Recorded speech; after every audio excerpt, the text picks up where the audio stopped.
കജു സുജിക്കൊരു accident പറ്റി.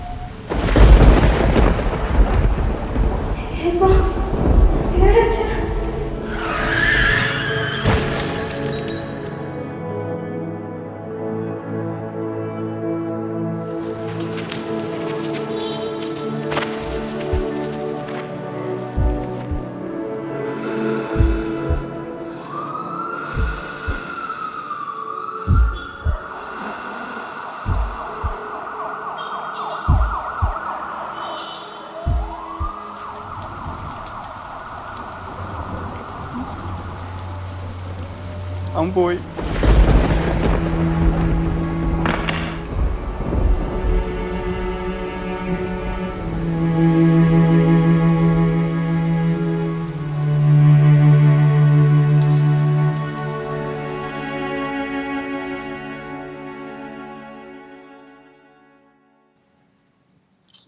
കട്ടൻ ചായക്ക് കടുപ്പം കുറഞ്ഞതിനെ ചൊല്ലി 3 അംഗ സംഘം ചായക്കട തല്ലി തകർത്തു.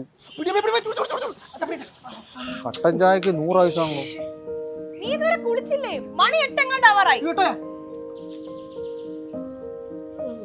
നിന്നോട് ഞാൻ ഒരു 100 വട്ടം പറഞ്ഞിട്ടുണ്ട് ഇങ്ങനെ താങ്ങി തൂങ്ങി നിന്നിട്ട് സമയമാകുമ്പോഴത്തേക്ക് ബൈക്ക് എടുത്ത് 100 പോരുതെന്ന്. ഇന്ന് ബൈക്കില്ല, വർക്ക്ഷോപ്പിലാ. അത് ശരിയാണല്ലോ. അതേതായാലും നന്നായി. അതെ, നിങ്ങൾ അവനെ ഒന്ന് കൊണ്ടുവിട്ടേക്കണേ. അത് ഞാൻ കൊണ്ടാക്കിക്കോളാ. നീ അവനെ കൊണ്ടുപോകാനുള്ള ചോറ് റെഡിയാക്കും, അല്ലാതെ ഇറങ്ങി ഓടും. പിന്നെ എന്റെ ചോറും കൊണ്ടല്ലാതെ അവ ഇവിടുന്ന് പോണമെന്ന് കാണണമല്ലോ. ശരി.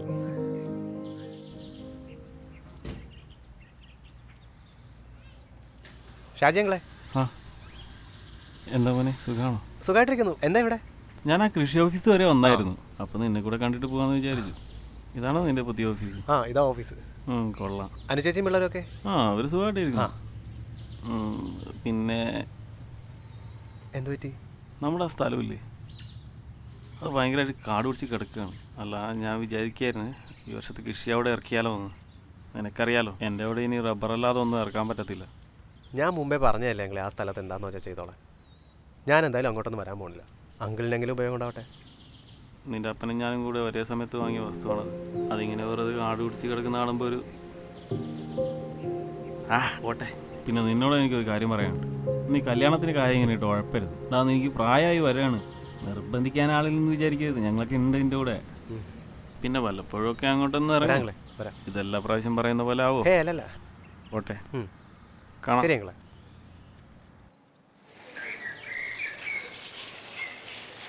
ബൈക്ക് കിട്ടിയില്ലേ മോനെ? എടാ, നീ രാവിലെ പോയപ്പോഴേ ആ ചിട്ടി പൈസ തന്നുവിടാൻ മറന്നുപോയി. നാളെ പോകുമ്പോ മോനെ അത് കൊണ്ടുപോണേ, അല്ലെങ്കിൽ അതിന്റെ പലിശ കൂടും. അടച്ചാ?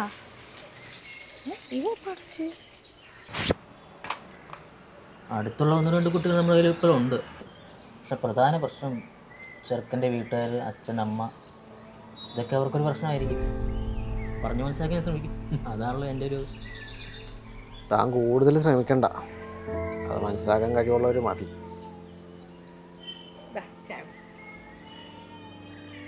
മതി, അത് മതി. അവൻ എൻ്റെ അവളുടെ മകൻ തന്നെ, അതിൽ ആർക്കും ഒരു സംശയം വേണ്ട.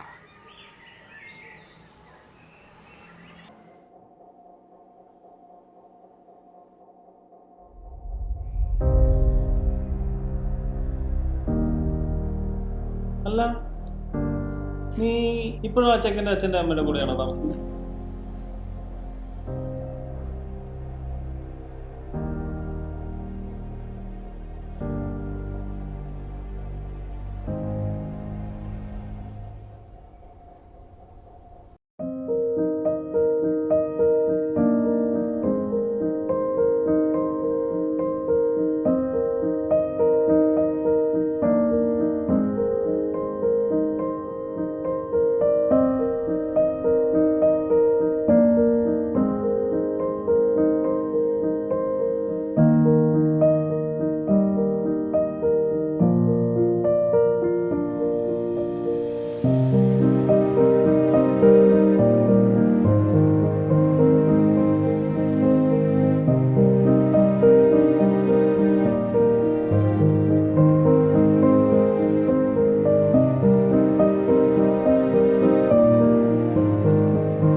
അച്ഛാ നീ ഇന്ന് നേരത്തെ വന്നോ?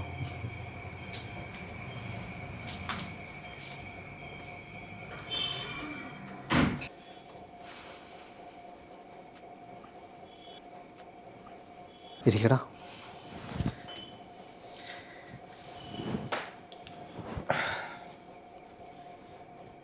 ഞാൻ വർഗീസിനോട് നിൻ്റെ കല്യാണക്കാര്യം പറഞ്ഞായിരുന്നു. അവൻ നിനക്ക് പറ്റുന്ന 2-3 പിള്ളേരെ കൊണ്ടുവന്നിട്ടുണ്ട്. നീ കണ്ടിട്ട് മനസ്സിന് ഉതകുന്നായാലും ഉണ്ടെങ്കിൽ ബാക്കിയുള്ള കാര്യം ഉറപ്പിക്കായിരുന്നു. അച്ഛാ എനിക്കിപ്പോൾ കല്യാണമൊന്നും വേണ്ട, കുറച്ചുകൂടെ കഴിയട്ടെ. ഇനി അച്ഛനടുത്ത് പറയാം. നിൻ്റെ പ്രായത്തിൽ ഇതൊക്കെ ഓർമ്മിപ്പിക്കേണ്ടത് അച്ഛൻ്റെ അമ്മയുടെ ഉത്തരവാദിത്തമാണ്.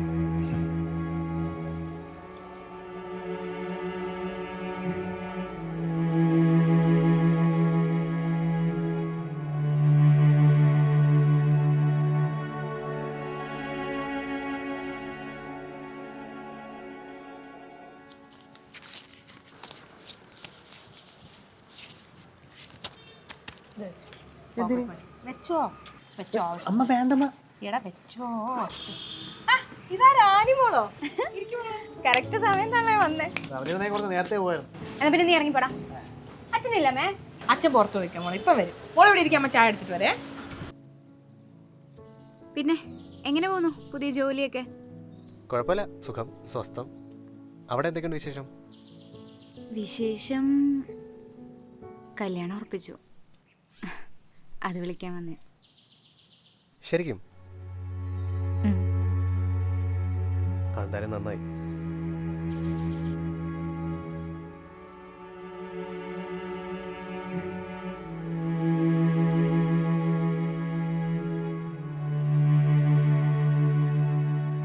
ചെറുക്കൻ എങ്ങനെയുണ്ട്?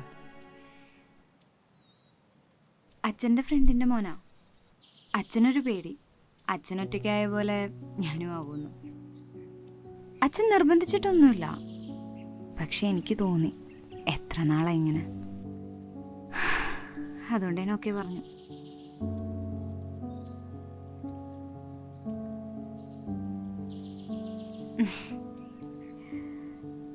അവരിങ്ങനെ ചിരിക്കുന്നുണ്ടെങ്കിൽ അതിൻ്റെ റീസൺ നീയാ. നിനക്കവരെ ചേർത്ത് പിടിക്കാൻ പറ്റിയല്ലോ.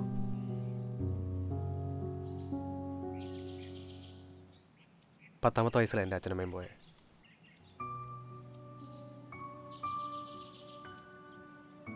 കുടുംബക്കാർക്ക് എന്നെ നോക്കാൻ വയ്യത്തെ കൊണ്ട് എന്നെ കൊണ്ട് ഓർഫണേജിലാക്കി. അതിൻ്റെ കടപ്പാട് അവരോട് എന്നും എനിക്കുണ്ട്. കാരണം ഓർഫണേജിൽ നിന്ന് സ്കൂളിൽ ആക്കിയപ്പോൾ അവിടെ വച്ചാൽ എനിക്കെന്നെ സുജിയെ കിട്ടിയത്. അവിടെ മുതൽ എൻ്റെ ശീലത്തിലും സന്തോഷത്തിലും ഇഷ്ടത്തിലുമൊക്കെ അവനും എന്നോടൊപ്പം ഉണ്ടായിരുന്നു. 2 വർഷം മുമ്പ് അവനില്ലാതായപ്പോൾ എനിക്ക് നഷ്ടപ്പെട്ടത് എന്നെ തന്നെയാണ്.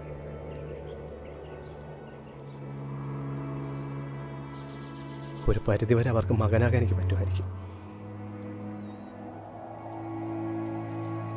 പക്ഷെ അവന് പകരമാവാൻ എനിക്കാരുമല്ലേ? ഞാൻ സുജി തന്നെയാണ്. അവർക്ക് വേണ്ടിയും എനിക്ക് വേണ്ടിയും.